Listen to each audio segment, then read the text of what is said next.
बिस्मिल्लाहिर्रहमानिर्रहीम। अस्सलाम वालेकुम। किसान पाकिस्तान में खुश आमदीद।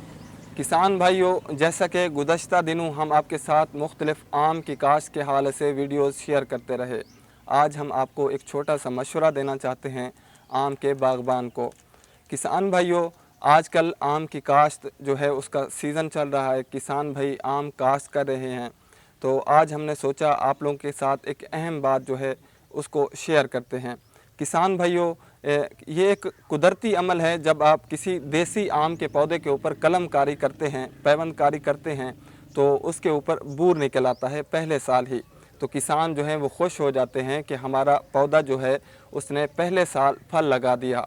और बहुत से नर्सरी वाले जो हैं वो इस तरह किसानों की लूट मार करते हैं, किसानों के साथ उनसे कहते हैं कि अगर आप हमसे पौधा ख़रीदेंगे तो हमारे पौधे जो हैं वो पहले साल ही फल देना शुरू कर देंगे, यानी कि आपकी आमदनी शुरू हो जाएगी।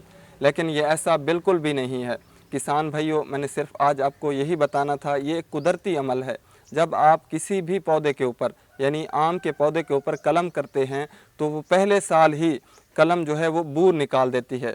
तो आपका काम ये है, आपने उस बूर को जो है वो काट देना है, यानी ख़त्म कर देना है। उसकी वजह ये है, अगर आप उसको नहीं काटेंगे, अगर आप थोड़ी सी लालच कर लेते हैं कि हम चेक करेंगे हमारा पौधा कौन सा है, कौन सी वैरायटी है, इसका फल देखेंगे, चेक करेंगे, तो इससे आपका नुकसान हो जाएगा।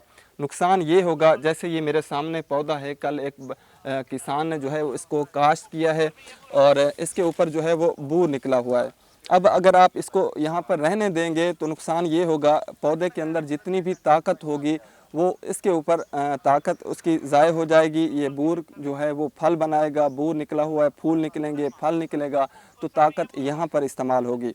तो इससे ये होगा, इसकी बढ़ोतरी का जो अमल है वो रुक जाएगा। ये पौधा ज़्यादातर अपनी कद ऊपर नहीं बढ़ाएगा, ज़्यादा शाखें नहीं निकालेगा, तो इससे आपका नुकसान होगा। आपका सबसे पहला काम ये है कि आपने पौधे को बढ़ने देना है। आपने पौधे की बढ़ोतरी के अमल को नहीं रोकना, फल की लालच में नहीं पड़ना।